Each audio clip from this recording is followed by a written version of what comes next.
Welcome to our channel. Today we how to restore Notion automations using Notion API integration step by step clearly.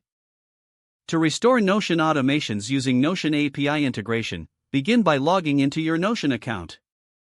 Navigate to the Notion API website to create a new integration. Once on the API page, click on Create New Integration. Fill in the required fields including the name of your integration and select. After creating the integration, copy the integration token provided. Next, go to the Notion page where your automation resides.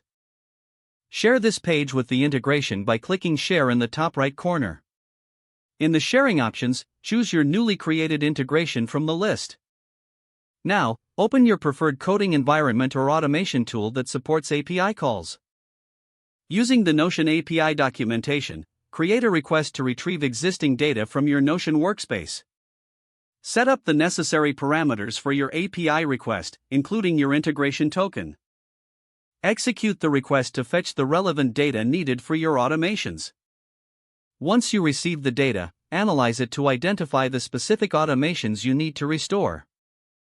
Now, draft the scripts or commands you require for your automation, using the data you've just retrieved. Using the Notion API, create the new automation by sending a POST request with the required data. Ensure to include all relevant properties, including titles, triggers, and actions for the automation. After the request is sent, check the response to confirm that the automation was created successfully. If there are any errors, refer back to the API documentation to troubleshoot any issues. Once the restoration is confirmed, test the automations to ensure they function as expected. Finally, revisit your Notion workspace to confirm that the automations are working correctly. Repeat this process for any additional automations you wish to restore using the Notion API integration. If the page does not load, refresh the browser or try again in a private or incognito window. Make sure you are using the correct email address, then retype it carefully to avoid small typos. If your password is not accepted, use the reset option and create a new strong password you can remember. Check your spam folder for verification or security emails, then complete any requested confirmation steps. Enable two-factor authentication if available to improve account security and reduce unauthorized access risk.